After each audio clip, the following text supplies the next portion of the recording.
అంతా పగడ్బందీగా అందరికీ కార్డులు ఇచ్చి పిలిచారు. వాళ్ళందరితో ఇంటరాక్షన్ చేస్తున్నాడు ఉప ముఖ్యమంత్రి గారు. ఒకానొక వ్యక్తి, అతని వైఎస్ఆర్సీపీ వ్యక్తి కాదు, మీ వాళ్ళైతేనే పంపించుంటారు. ఆ వ్యక్తి మాట్లాడిన మాటలు ఏంటో ఒక్కసారి వినండి.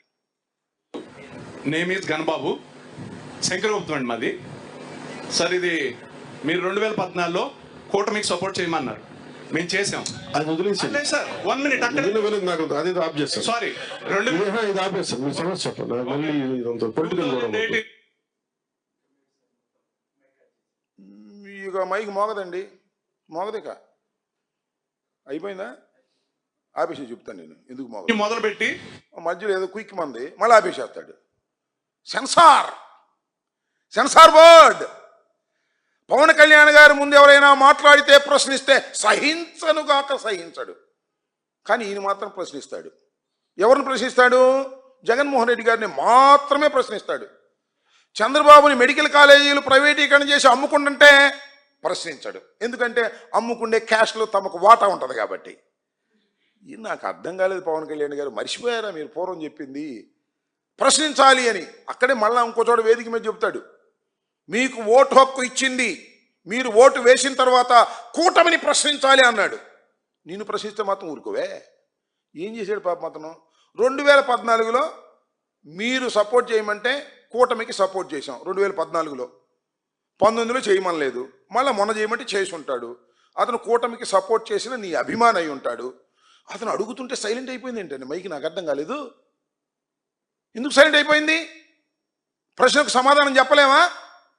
ప్రశ్న ఎదుర్కోలేవా? ఓటు వేసి నీకు 21 సీట్లు ఇచ్చి 100% స్ట్రైక్ ఇచ్చినటువంటి ఓటర్ల ప్రశ్నకు సమాధానం చెప్పలేని వాడివి నువ్వేం రాజకీయ నాయకుడివయ్యా? నాకు అర్థం కాలేదు. నువ్వేం వీరుడివయ్యా? నాకు అర్థం కాలేదు. పిరికి వాడివి నువ్వు. ఒక వ్యక్తి, నీకు ఓటేసిన వ్యక్తి నిన్ను ప్రశ్నిస్తే సమాధానం చెప్పలేని పిరికి వ్యక్తివి నువ్వు. మామూలు మాట్లాడతావు. ఏమంటా 2029లో మీరు అధికారంలోకి వస్తారనుకున్నారేమో, కలలు కనమాకండి, శాసిస్తున్నాడు. 2019లో కూడా చెప్పాడు, గుర్తుందిగా మీకు? జగన్మోహన్ రెడ్డి అధికారంలోకి రాడు, ఇది నా శాసనం అన్నాడు. జగన్మోహన్ రెడ్డి అధికారంలోకి వచ్చాడు. మళ్ళీ చెప్పబోయా, ఇంకో 10 సార్లు చెప్పు. అయ్యో నువ్వు అన్నావు కదా, చూసి ఈర్ష్యపడ్డారు అందువల్ల రాశనం అయిపోయిందని. ఏది పాపం అనవసరమైన మాటలు. దారేపోయే బండన్న నెత్తిన పడమన్నట్టుగా అది కోనసీమ పచ్చగా ఉందని తెలంగాణ వాళ్ళు ఈర్ష్యపడి రాష్ట్రాన్ని విభజించండి, అదేనంట కారణం. ఇంక రెండో కారణం లేదంట. పిచ్చి మాటలు. మరి అట్టగా చెప్పు, జగన్మోహన్ రెడ్డి అధికారంలోకి రాడు, నెక్స్ట్ శాసనం అని 10 సార్లను. మొన్న 151 సీట్లు వచ్చినాయి. అంతకన్నా ఎక్కువ మెజార్టీతో జగన్మోహన్ రెడ్డి గారు ముఖ్యమంత్రిగా అవుతాడు, గుర్తుపెట్టుకోమని మనం చేస్తాం. ఇంకా మీరు సామాజిక మాధ్యమాల్లో తిడుతూనే ఉన్నారు. మళ్ళీ ఇంకొకసారి హెచ్చరిస్తున్నా. పిఠాపురంలో ఒకసారి చెప్పాను మీకు, మళ్ళీ మీరు కూర్చొని పాత పద్ధతిలో కనుక మళ్ళీ నాయకులు మళ్ళీ మీరు పిచ్చి ప్రలాపనలు చేస్తే పర్యవసానాలు చాలా తీవ్రంగా ఉంటాయి, గుర్తుపెట్టుకోండి. మిమ్మల్ని మీరు కానీ మీ నాయకులు కానీ మీరు ఒక క్రమబద్ధంగా ఒక పద్ధతిలో మమ్మల్ని విమర్శిస్తే తప్పులను మేము సరిదిద్దుకుంటాం, వివరణిస్తాం. అలా కాకుండా వ్యక్తిగతంగా మళ్ళీ పాత పద్ధతిలో చేస్తే, ఈసారి నేనే చెప్తున్నా, మీరు పవన్ కళ్యాణ్ మంచితనం చూశారు, పవన్ కళ్యాణ్ సహనం చూశారు, పవన్ కళ్యాణ్ గట్టితనం మీరు చూడలేదు ఎప్పుడు. దయచేసి అక్కడ దాకా తీసుకెళ్ళకండి. ఎందుకంటే నాకు క్షమ ఉండదు నా దగ్గర. మీలాంటి వాళ్ళకి, రిపీటెడ్ అఫెండర్స్కి, క్రైమ్ చేసి తప్పించుకుందాం అనుకున్నోడికి, రిపీటెడ్ అఫెండర్స్కి నా దగ్గర క్షమ ఉండదు. చాలా భరిస్తాం, చాలా సహనంతో తీసుకుంటాం.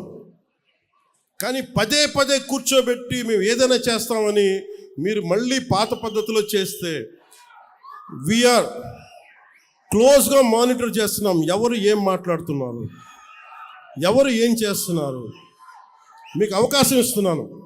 మీరు ప్రజాస్వామ్యబద్ధంగా విమర్శించండి, సౌహృదయంతో కూటమి ప్రభుత్వం తీసుకుంటుంది. మళ్ళీ హద్దులు దాటి మాట్లాడి మేమే వచ్చేస్తాం 29లో అంటే, నేను చెప్తున్నాను కదా, మళ్ళీ ఈ రోజున నా రోజులు గడ్డ సాక్షిగా చెప్తున్నాను కదా.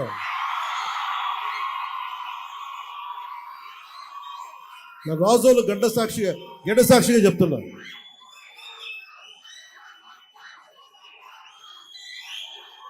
మీరు అలాంటి ఆశలు పెట్టుకోకుండా జరగవు. ఎందుకంటే ప్రజలు మమ్మల్ని నమ్మారు, మేము వాళ్ళ ముందుకు తీసుకెళ్తాం.